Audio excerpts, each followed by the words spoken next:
Hello, welcome to another exciting episode of Pete for Exciting. My guest today is a clinical psychologist with 35 years of experience helping people break free from trauma. He's also the co-author of the Break the Behavior Patterns That Keep You Stuck in Trauma in Everyday Life. The one and only Tony Iezzi. Tony, how you doing, man? Good, good. So, Tony, why don't you tell everybody a little more about yourself? I mean, 35 years is a lot of experience, so why don't you let us know a little bit about it? Yeah, I did my graduate studies at the University of Georgia. Okay. And so that kind of gave me an experience. And in terms of trauma, the first population I worked with were Vietnam vets. Mm-hmm. And that laid the foundation for my work down the road. I came back to Canada. I'm originally from Montreal. Oh, okay. And I'm now in London, Ontario, not England, Ontario, which is a city between Detroit and Toronto. Okay, yeah. So I'm at a large medical complex, and for many years I worked in what we call the behavioral medicine service. Yeah. So I would see patients with medical problems, but they had to cope, they had to deal with things. And so the job was to teach them how to deal with those medical conditions. And there was a lot of exposure to patients who had experiences of being traumatized Mm-hmm. by medical interventions. Mm-hmm. But there was also a lot of experience of people being traumatized way before they ever got to the hospital, and it became clear that that was as much of a problem as anything else. And so that continued. And in the last 5 years, I got switched to the bariatric surgery program. And so I see these patients who are being considered for a procedure to correct the amount of weight that they have. They live with overweight. Again, this is a population that has a lot of comorbid physical and psychological conditions before they got to this point. Yeah. And after they become overweight and deal with all kinds of other things, they deal with a ton of other medical, physical, and psychological conditions that just complicates the whole picture. So I've become accustomed to dealing with these complex cases that looks at the beginning and at the end, and we try to and we'll talk a bit more as this podcast goes in terms of how we try to specifically identify this issue. Yeah.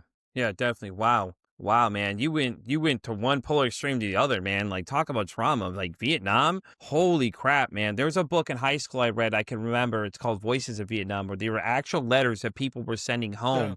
And the things these gentlemen were telling them is just like, I just, wow, hats off to them, because it was horrifying. The one I can remember that stuck out the most was the guy that had unfortunately had to take somebody's life, and he was describing the whole moment. Like, there was no filter, Tony. There was just complete, like, you're reading the full actual letter this man wrote. He's like, I had to do this, and then he's like, he was in a fight. It was a fight for his life at that point, because he said when he had taken the butt of the gun, and he crushed the guy's skull, but he started whistling real loud, so he just had to keep going. And you could tell he wasn't all right with it. You could just read in the writing and feel that he was just not okay, man. But that's crazy, though. The interesting thing that occurred that summer in New Orleans when I saw all these vets,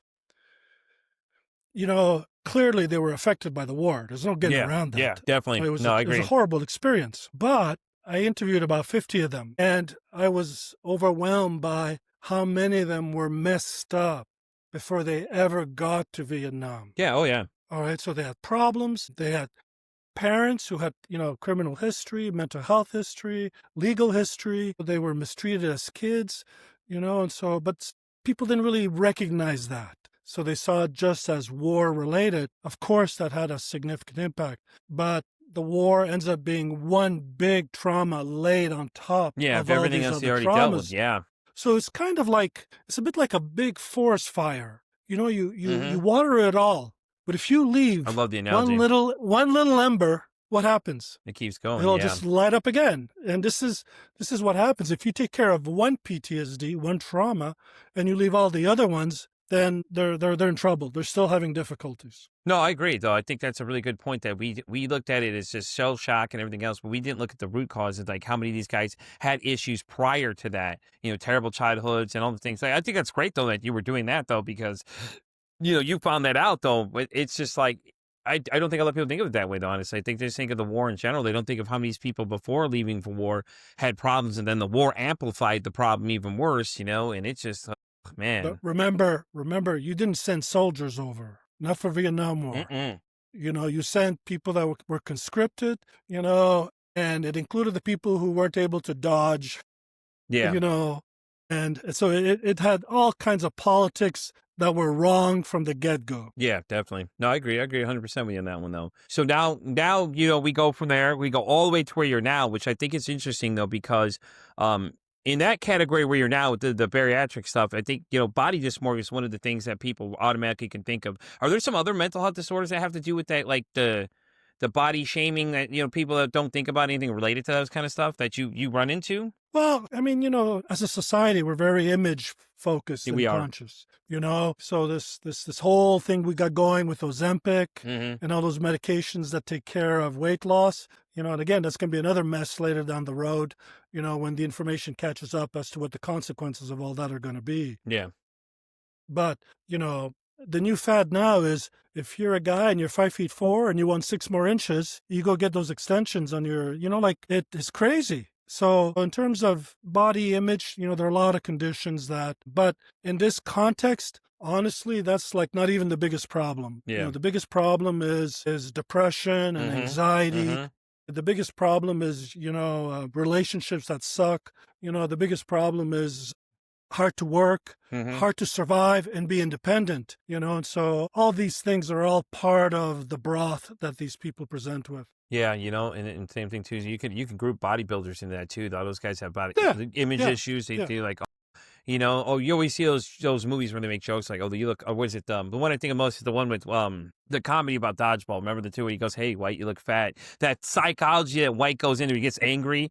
That happens every day for people. Though that's what people see. Like they have these false images because the internet is posting all these like sexualizing images of females and males, looking good, and it's like this is what you need to look like to be happy, and it's not what you have to look to be happy. But the problem is we mess around with that presentation on the surface like that's the real problem. Mm-hmm. It's not the real problem. Okay. Okay. Right? It's so for example, when people live with overweight, they come because they're overweight and they want some help. The problem is not that they're overweight. The problem is their overweight is a symptom of problems. You Okay. Okay. follow? Yeah, I'm following you. Yep. It's due to It's a other pattern. things. It's a It's a pattern. Okay, pattern. get That's you. I'm right. following you. It's Okay. a pattern. And that's the reenactment piece. So you reenact the pattern over You're and right. over. Okay. So for example, someone comes into your office and they're overweight and I want surgery, the problem might be that they were called stupid and fat Yeah. from when the age of 5. And they were tortured by their peers. The problem is that if this is I hate to say it, I'm an old fart watching the end of Stranger Things. Yeah.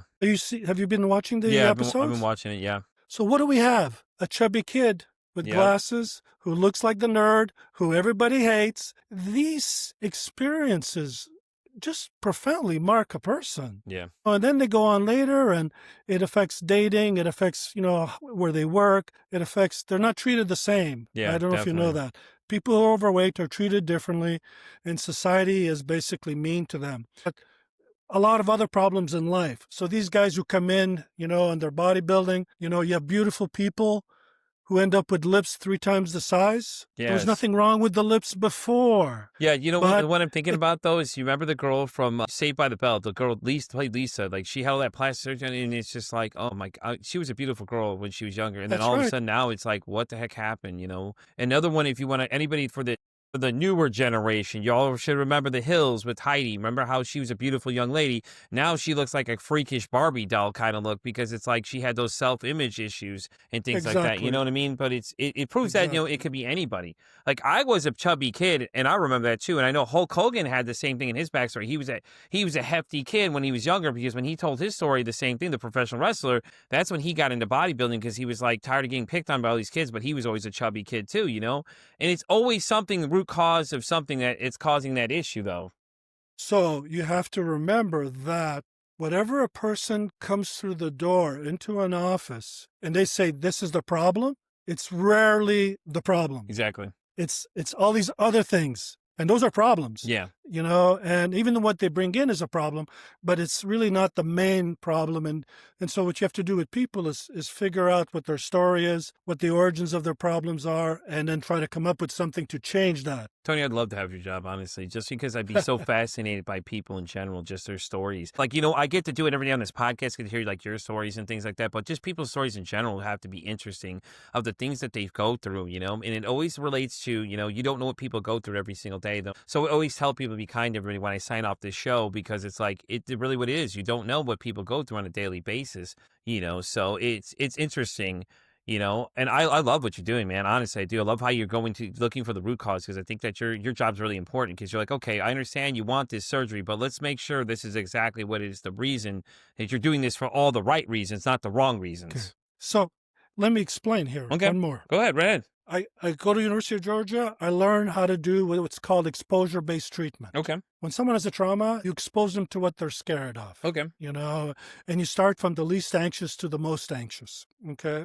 So we would treat people, who had PTSD, and good. They recovered and they went about their lives. Then they come back 2 or 3 years later and they're like, I don't know what's going on. I bumped into someone at the mall and I lost it. I just lost it. My PTSD just Yeah. lit up. Yeah. And so being bumped into the mall is not the same thing as the original trauma of being in a car Right. accident. However, there are themes in the being bumped into at the mall All right. that connect to the accident. And so what we need to start to work on is recognizing what the themes are and treat the themes. So it's the roots. The themes are the roots. Yeah. So I think you know this. Yeah. If I have a tumor here and I lop it off the top of the arm, are we good? No, Why? because the roots are still there. Bravo. I could run. This is exactly the same thing psychologically. Yeah.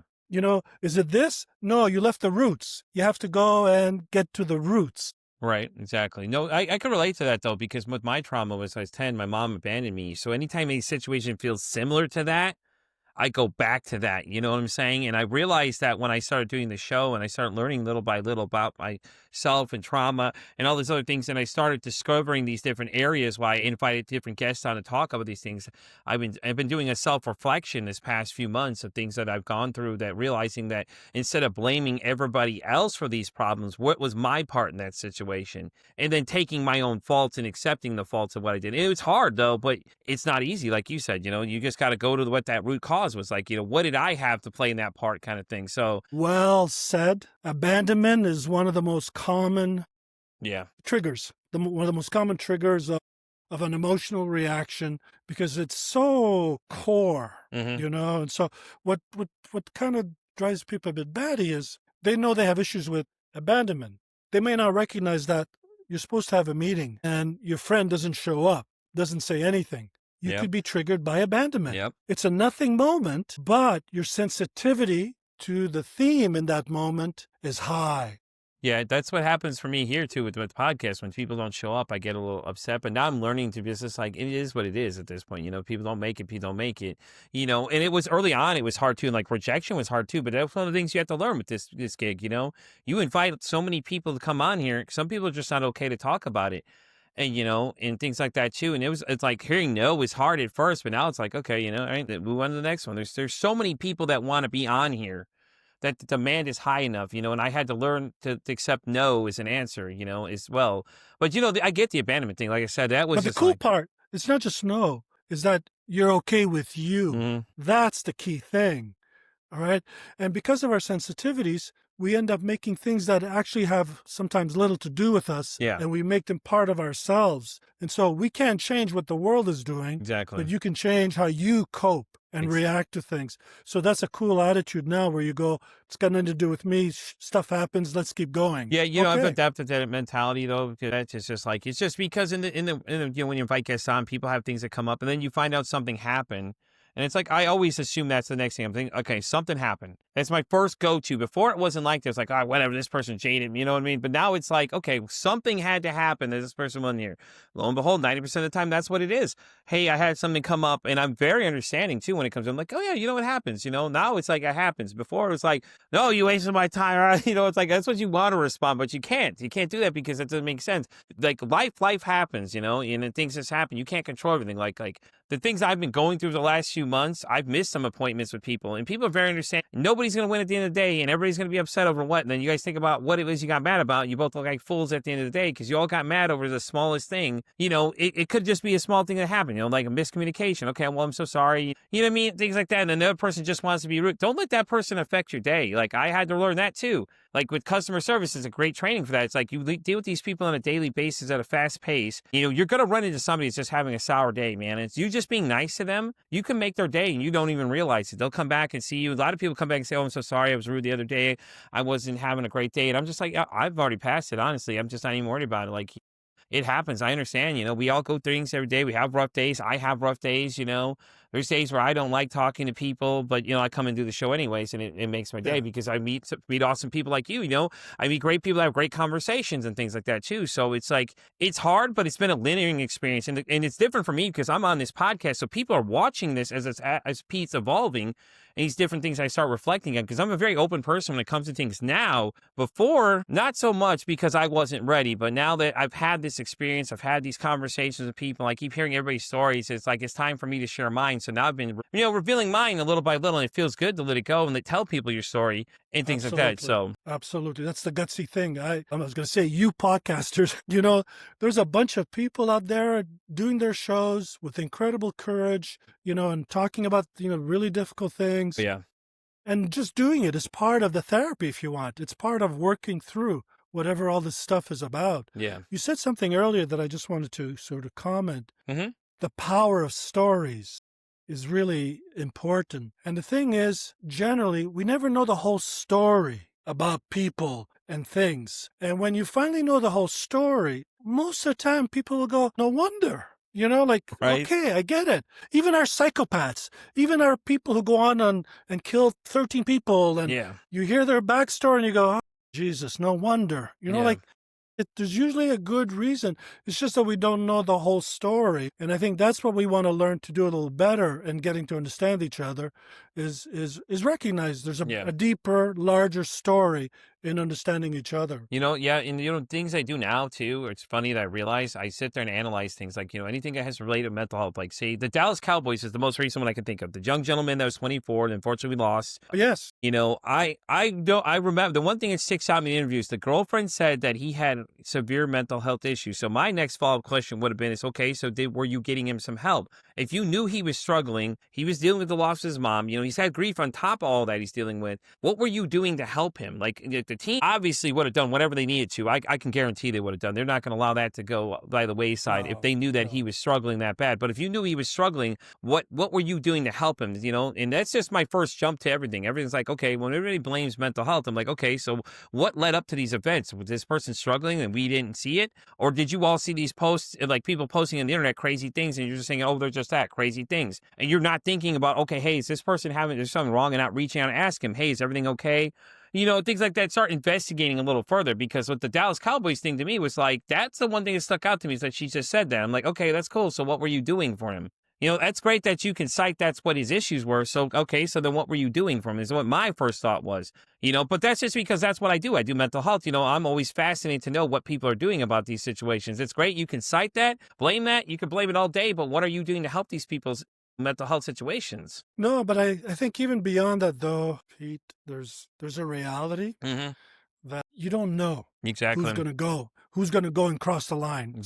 Sometimes you're aware of lots of things, but people are shocked on the other side when that line's crossed and go, I really didn't see that coming. And if That's someone's exactly decided, right. and if someone's decided, it's hard to, and I don't say that as a give up kind of strategy. I No. say that as just a reality that has to be understood. But what you're talking about is, it is just so easy when you want to make sense of chaos. Yeah. Everyone makes sense of nonsense. You want to find something that explains something. Mental health I think it's a cop out. is the easiest thing to do is to acknowledge that. And to touch on It's not a Tony. cop out. I don't think of that as a Oh, cop okay, out. okay. All right, I respect it. Listen, I respect it because you've been with this about night, but I accept that. Okay, my point I want to comment to those what you said was where they said that they didn't see it coming. That's always said when it comes to suicide. Is the first thing I think of. Well, I didn't see that coming. You don't see it's coming. That's the point. You don't see it's coming because even if this person had told you, they still have that thought in their mind. Like you may not be able to stop them regardless what you say. So whenever you see all the signs to look for, okay, well you could look for these signs. You may see these signs. You may not see these signs. Especially when it comes to that topic, and then everybody gets so sensitive when you talk about it, but it's a real thing that's happening. Like, let's look at the statistics of men that have committed suicides. 80% of us, that's a huge number, of people that are doing it that we're not talking about enough. And then everybody gets real sensitive when it comes up. Yeah, it's uncomfortable, but at the same time, obviously it's a glaring issue that we need to handle. Yep. One of the problems with mental health, Mm-hmm. because it's such a thing that people are just not comfortable being open about, and so all the education around being open about mental health stuff is extremely important, Mm-hmm. but in spite of its importance, hospitals and other places pay lip service and talk about helping, but they're not really doing enough. So you Yeah. just identified a particular group that's really vulnerable. The guys are not the ones who are going to be out in the street talking about, stuff. So I No, I think agree. this is something that's good. That this show is an opportunity to bring attention to that Definitely. and to normalize that. To Yeah, normalize definitely. that. That's the idea, though. Is I'm trying to normalize it and give them that safe space where they can come in and they're not judged, And I was doing live recordings at first, which were great at first, and then I realized that I want to keep this personal because that way, when I invite somebody in here, it's an intimate setting. It's Pete and you. That's it. Nobody else. Unless you need somebody here, there's options that we can have people off the camera that could either be your support system. You need them. That way, you have them there. We can make those kind of arrangements, and then whenever I get into any kind of conversations like suicide or sexual assault, I always tell them the same exact things. And listen, if we touch something you don't want to talk about, let me know. Is there something that we need to stay away from? Let me know right now that we can stay away from it. I'm very understanding. I lay those guidelines out. I said, if there's something that triggers you in the middle of the conversation and you need a break, and I see you getting upset, I'll cut in. I'll start talking about something. I'll change the subject if we have to, just so you know that's what I'm going to do. Like, I plan these things ahead of time now that I have more knowledge, and I let them know, like, hey, listen, we're gonna make this as comfortable as possible. And a lot of people you'll see, I think there's one woman I had, she was from the Ukraine. Like 30 minutes in, Tony, she just started bubbling. She got real bubbly and started going, like, she felt real comfortable because she saw it was serious. I wasn't joking. Like, hey, listen, if you're not comfortable, we're not going to talk about certain things. We'll go away from things, and that security, you could see that security as they open up and just start letting things go and start talking, and they loosen up a bit and things like that too. You start learning these things. So whenever I get in those subjects, for sure, I'm always like, and then before the episode, it's always hey, listen, trigger warning. This is what we're going to be talking about here. If this episode is not for you, respectfully, please do not continue any further. And I tell them in the beginning of it too, the same thing, in case they missed the first trigger. Hey, listen, just, we're about to have a very intense conversation. If this conversation is not for you, me and the guests, that's here with me today, we both respect and understand that. We wish you have a great day, and let people know that, hey, heads up, this is going to be a triggering conversation, because some people have those issues they just won't budge on. And I get that. That's cool. That's why I want to let you know that, hey, these are the topic we're talking about today. There's plenty more Pete versus Anxiety. You can go back and see if you haven't heard any of the older stuff, go check on the older stuff.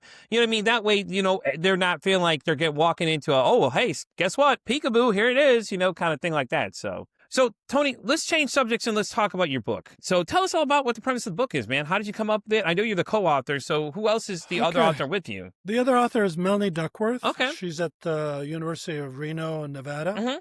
Mm-hmm. University of Nevada in Reno, and someone that I went to school. Awesome. We know each other all that time and have worked together in research and good friends. Awesome. That's great, though. We would have these conversations, yeah.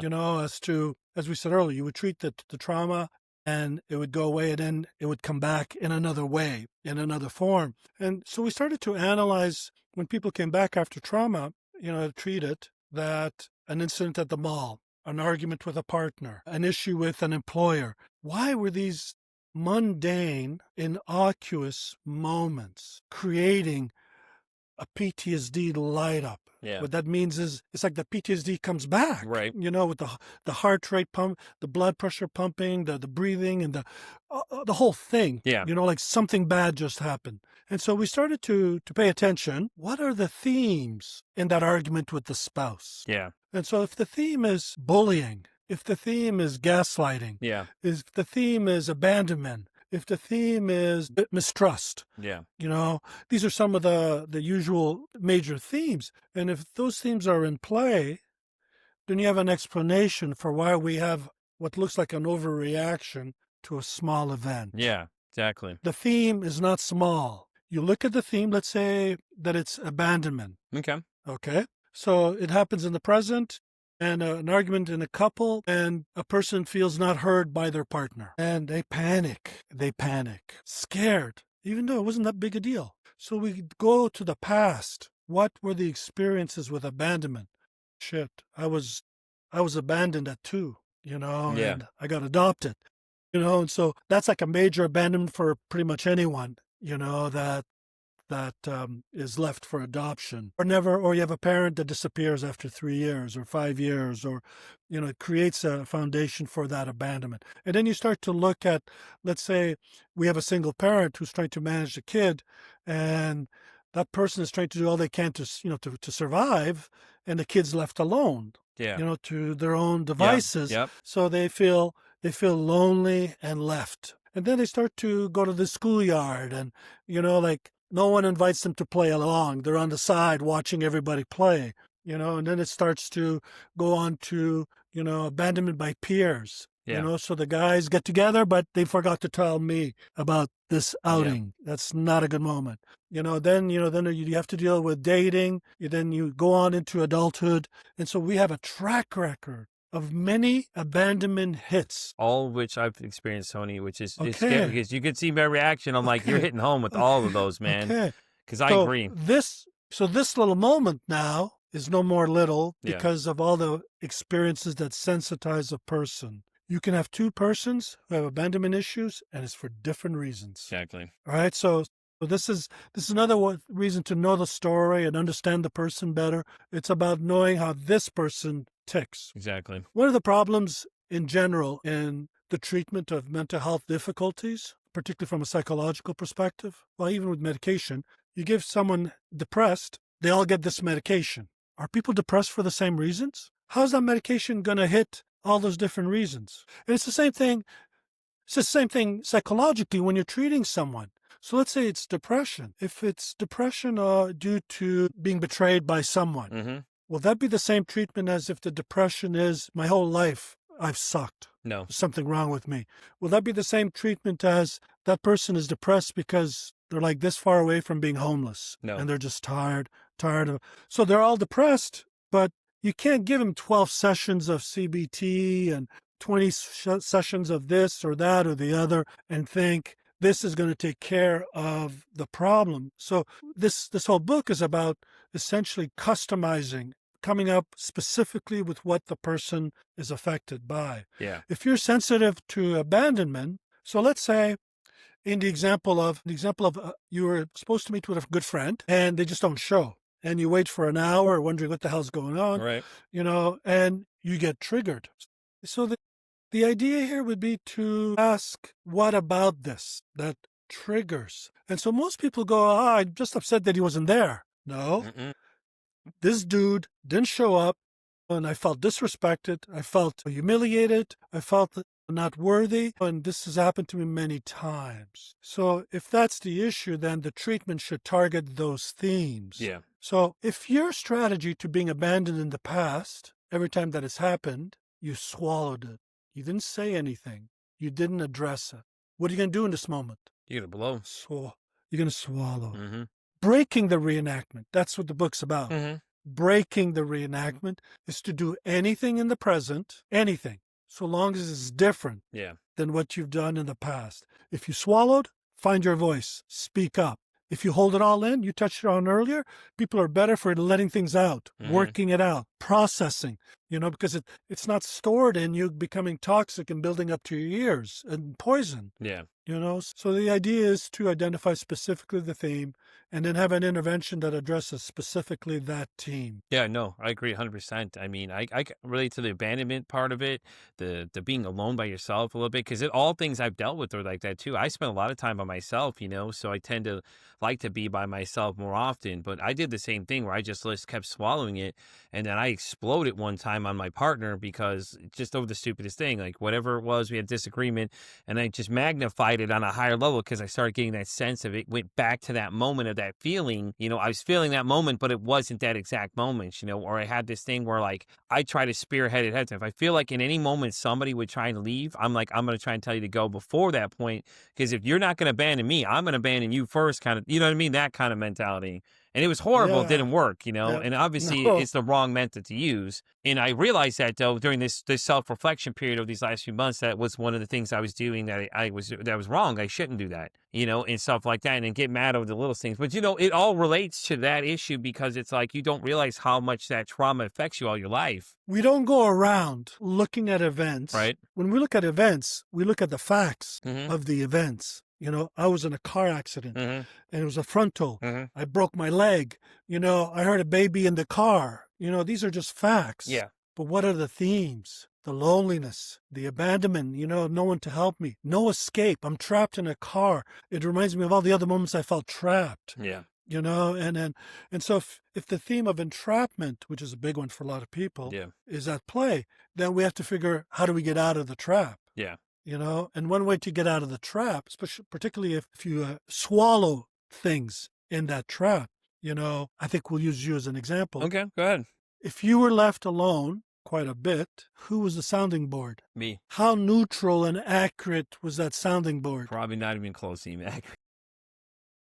We need people. Yeah. We need people to go, dude, what are you doing? You need people like, you're okay. Dude, that's crazy. Don't talk like that again. We need feedback, Yeah. And it directs us and it makes us feel a little better, a little more comfortable, more confident about ourselves. And if you're left alone with these, Mm-hmm. what are the origins of those thoughts? They go back. Yeah. And you can identify, can you think of a few? And you'll go, oh, there was this moment, and Yeah. then there was this other moment, and there was this. And this is what And we that's what I was doing in my the reenacting in my mind. It's similar to what your book's about, like breaking that pattern, because like I was reflecting on the things I did before and how I can do them differently now and break that pattern of things. Because before it used to be Pete gets upset, starts yelling, screaming, starts doing all these, but Pete doesn't want. I don't want to be that person anymore. So that was one of these things I started doing. Though is like I get upset with myself like if I did something that was close to that again, because it's like no, you know better. Don't do that kind of stuff. We got to break this pattern. You can't continue to do it. Right. Because look at what the end result was every time you did it. Like you're not getting anymore. You're upsetting people. You look like uncontrolled. You're always going to say, well, you're always an angry person, and this, all these things people will start associating with you. And then if you start to try and break the pattern of it, like addicts run through this problem a lot of times too. Like they trying to break the cycle of what they used to do, and then people always want to go back to what they did before. You know what I'm saying? It's just like, but the same thing. Yeah, though. yeah. You have a room of 12 addicts. Are they all addicts for the same reason? So it's the treatment can't just be, No, I agree. With the same thing for everyone. So the thing you should know is, so a reenactment is the body, the mind, and behavior way of reacting to a given moment. Yep. Okay. And you should know that we all have reenactments, all of us, and we have them every day. Mm-hmm. We just don't know because we don't go around thinking this way. Exactly. We don't go around, we look at events, but we don't go around, and go, oh, man, this is low self-esteem. Oh, this is betrayal. This is, abandonment. This is loss, grief, all these other things, and so this is one reason we don't know what it is. We're not aware what it is. We can't take care of what it is. This problem is the pattern. This is the old habit. Yeah. And what we're trying to do is break these habits with new ways of being. So the first thing is we start with awareness. If you don't know, if you're not aware you're in a moment, yeah, you're it's just not going to helpful. be Yeah, doing, no, I agree. you're just gonna do what you've always done. Yeah, without thought. All right, but if with awareness can come about as a result of meditation, journaling, therapy, going for walks, any creative activity, anything that gets you in tune with you, will increase awareness. And once you have awareness, then you can start problem solving and figure this out, what is going on. Yeah, no, you're right 100% because that's what I was doing. I started looking at what I was doing and try to be different than what I did before, and you see a different outcome though. It's like, and then you like the outcome. You're like, oh, I like this. This is a better response you're getting, and then people start noticing that too. Like someone had made that mention to me, said that where I was before to where I'm now, they said, man, you've made a major change. I can see a whole difference in you than you were before. And since doing the show, like I sit here and reflect on these things. I journal. I do all those things you just listed. I go for walks. I journal. I do all that kind of stuff. And I meet new people, Tony, all the time that tell me to try different things. In the beginning of season 2 here, where we did a section where I was talking to my inner self. And a gentleman named Julian and I were having a real deep conversation. And this is all everybody can see. What I'm going through. You can see the emotion I'm going through. And like ever since then, I've been using what he's been telling me. Breath work. I use that a lot too. I get overwhelmed. Breath work is amazing, take a deep breath, do the breathing that you were taught how to do. It helps writing it down. Sometimes getting the thoughts out of your head, it's something I do with my anxiety, so I don't get overwhelmed. I was telling somebody about this, I'm a big movie guy. So I recast movies, I start making my mind keep it busy so it doesn't have a chance to overthink things. That way in the moment, I'm thinking of something else. We be having a disagreement. I'm not even thinking about the whole disagreement. I'm just like, okay, well, I'm already over this disagreement already because it's like, I wasn't really going to keep engaging because I'm not really going to keep listening to the negative points of it. My mind's too busy worried about this thing over here, and it helps though. And, people see that you react differently. And it takes time too sometimes. So don't expect people overnight are just going to be like, oh, well, but when people start telling you, hey, listen, I noticed a difference. I noticed a change and you notice you're doing things differently. What are you doing? And it's like, if I told you, you'd probably think I was crazy. Let me list them for you. I journal, I podcast, I do this, The key thing, there are two kinds of actions or two kinds of non-actions. You can categorize all of behavior according to these two things. Okay. You avoid or you approach. Yeah. You avoid, not good. Worst thing you could do. Yeah, exactly. It's what most of us do. Most of us avoid the horror today, but it's there tomorrow. You need to approach. Yes. 100%. Work towards, take action. So all the things you describe, talk to people, journal, meditate, those are all actions that you're using to help process and work through this. But most of the world is avoidant. Yeah. So all that substance abuse stuff, pick every problem you can think of, it's all avoidance. Exactly. All avoidance. And the substance is to escape, and so this is the pattern that a lot of us are in. And until we take responsibility for ourselves and start to take a more active role in action. Too many times people are just good with sitting around and being like the Monday coach, the Sunday quarterback. The couch potato quarterback, yeah. Yeah, they're just all talking. But none of them have engaged in the action. Yeah. So it's hard to take that seriously. So you could sit in front of a mirror and do affirmations all day long and 1,000 times that day say, I'm a beautiful person. Yeah. That's not going to make you beautiful. Yeah. It's not going to stay. You have to do, what are the things you can do that make you feel beautiful? Some action. Right. Go work out. Go eat better, eat healthier. There are things you could do that could make you feel more beautiful. But it's actions. It's so and true. actions change how you feel, not the other way around. The thing I started doing too when I started getting this way was doing the dishes. Okay, so take that example. It's a small, simple thing, and to people, it's they think this is funny. It's I get up and do it. No. I tell myself no, I need to go take care of this because the outcome is that my partner would be happier. And then the small things matter and just start snowballing. You don't have to do anything huge. Did you do it for her? I did it for me because it was the fact that I actually committed to doing it and getting it done because I procrastinated.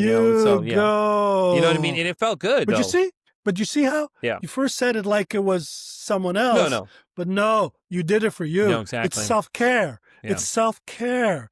We can go further. The more self-care, the more self-love. And so if we can do that and be kind to us, then we can continue to grow. Exactly. All right. So I made the correction to sort of emphasize the importance of the self, understanding the need to take care of the self as part of taking the world that way, not the other way around. I'm doing this for my girlfriend, and then she says I'm a good guy, and I'm going to feel like I'm a good guy. It's not going to stick. No. You got to do it for yourself at the end of the day. Tony's right. You got to do most things for Yeah, you yourself. gotta do it, and that's the way to look at it for me, is that's what got me motivated to do it. I was like, then I started, like, it was just a not the secondhand reaction, like, "Oh, yeah, well, hold on." I go in another room, and I do the same thing for "No, no, no, you need to take your butt back in there and go handle this, because you already committed to doing this, you need to take care of it." And you hold yourself accountable too, like, I go to the gym for me, I don't go for anybody else other than Pete. Pete goes for himself, like, I know people with anxiety, like, the whole thing of everybody's watching you. I don't even care if everybody's watching me, I'm doing it for me. I don't care what everybody else says, they can sit there and judge what I'm doing all day. Doing it for me at the end of the day. Like, I'm so focused on what I'm doing. I'm doing it for me because it feels good though too, because then you get in those little battles and you start like, oh yeah, this is great and stuff. It was hard. I'm not lying. It was hard. Like, it was hard for me because I was a major procrastinator. Now it's like, now I'm just very aware of it. I'm like, oh no, no, listen, you need to go keep your space clean. Even that small thing, I do it for myself because it's like, no, you need to be respectful. You need to do these things. You already said you're committed to doing these. You need to do it. It's not easy. I'll tell people at home it's not easy. Guys, it's not easy to do. I'm not saying you're going to be able to do it overnight, but just that do it for yourself. Like Tony and I were just discussing. Don't do it for anybody else but yourself at the end of the day. Yes, the great thing is that they're happy. You get the response you want, but at the same time, you're doing this for you, that you did it. Okay, well, hey, and then snowball it from there. Do little other things and just, go for a walk, take a walk around the block. You don't realize well, I'm diabetic, for example. Okay, so this will be relatable. So I'm diabetic. Okay.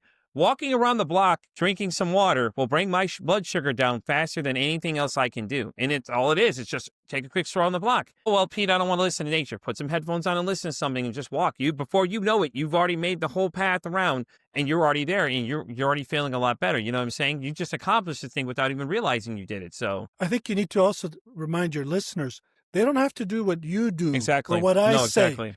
Find your medium. What works for you, go for it. Yeah, exactly. Okay? There isn't one way of doing No, this. no, I agree. I usually emphasize that too, that just you have to do what works for you at the end of the day. And it's the same thing with therapy too. Like when I tell people if they consider therapy, make sure you're going for the reason you want to. If you feel like the therapist isn't fitting what you're doing, tell them Find that. someone else. Find someone else. Because it's absolutely important. It is. The therapeutic relationship has to be good. Otherwise, you're just not going to see a whole lot of change. Exactly. So it's very important. The reaction sometimes to taking care of ourselves and putting our needs first, sometimes the world goes, oh, this is selfish. No. Ding, ding, ding, Tony. Tell them. Tell them. It's not selfish. You're behaving like a parent on a plane. Those oxygen masks drop. You got to put it on yourself. Mm-hmm. You don't put it on your kid first. You put it on your kid first and you pass out, you're useless. All right? Take care of you and you can take care of everybody else for as long as you can. I love that analogy, so though. That's really putting great. first is because a lot of people are like, just think that it's a bad thing. And sometimes they do so much for the world, not realizing they're just going to get more taken from them. Mm-hmm. They're not getting anything back, And so at least if they start with themselves first, there's a chance that a need can be met. Exactly. So, Tony, before we start wrapping up, I did want to ask you two questions. I ask all my guests these same questions. So the first one's kind of a fun one. So, Tony, if your mental health had a song, what would you say that would be? See, I love it. Love his reaction alone. Like, everybody loves this question. I hate to say it, but I'm dating myself. The first thought I had was Whole Lot of Love, Led Zeppelin. There you go. I love it, Tony. Led Zeppelin. All right. Okay. I got you. All right. So, the second question, the reason I started this whole podcast was that if you could break the stigma about mental health. Now, just kind of like we were talking about setting boundaries where people are like, it's not selfish. You're just setting boundaries yourself. What would you say with one thing that you see in a common basis that you just want people to stop believing? Man, he's in deep thought of this one, guys. I'm telling you, look at him. Yeah, well, I'm trying to pick the right one, but this is going to sound a bit strange. Don't listen to the world. The world, pardon my language, is full of shit. All right? Stop living and running your lives according to what the world thinks. The problem is the world is there for itself. It's not there for you. So you have to, again, go back to you. Take care of you, take responsibility, deal with things, but no one's coming to save you. Yeah, no, I agree. You have to do it yourself. And even if you have people who care about you and come and save you, you still have to do it yourself eventually because you have to sustain it because this can't go on forever being rescued by people. So a lot of the trouble that we're in starts off, the world consists of the environment we fall in. And most of us are the product of the goofiness of our parents. All right. And so that's where a lot of this starts early, and and then the world keeps adding to this, and then you make friends and they add to things. And so it's hard to have a strong sense of self and independence. Yep. Love your two questions. I love it, man. I love that answer. That was fantastic. So, Tony, before we start wrapping up, it's a book out right now for everybody to check out? Because Yep. I know I'm for sure going to check it out because I'm excited. I love it. I think what you're putting out there, it makes sense. I love it. Guys, go check out the book. It's everywhere you can get your books at now. Tony, do you want to plug the website for them where they can find you at? Yeah, sure. So TonyIezzi.com. So that's the website, and you'll find a bunch of information, everything you need there. Awesome. Thank you so much, Tony. I appreciate you being here today. I absolutely love this conversation. It was great. I appreciate having you take your time to come hang out with us today, man. And guys, with that being said, we're going to wrap up this episode of Pete vs. Anxiety. You know where to find me. I'm Pete vs. Anxiety on X all the way down to TikTok. I'm on Spotify all the way down to Pandora Radio. And as you always say, that's costs nothing, absolutely to be kind to somebody. One kind act you can do could save someone's life, or hell, you can make their day. I'm Pete vs. Anxiety saying off saying, don't ask how your day is today. Say, hey, how's your mental health today?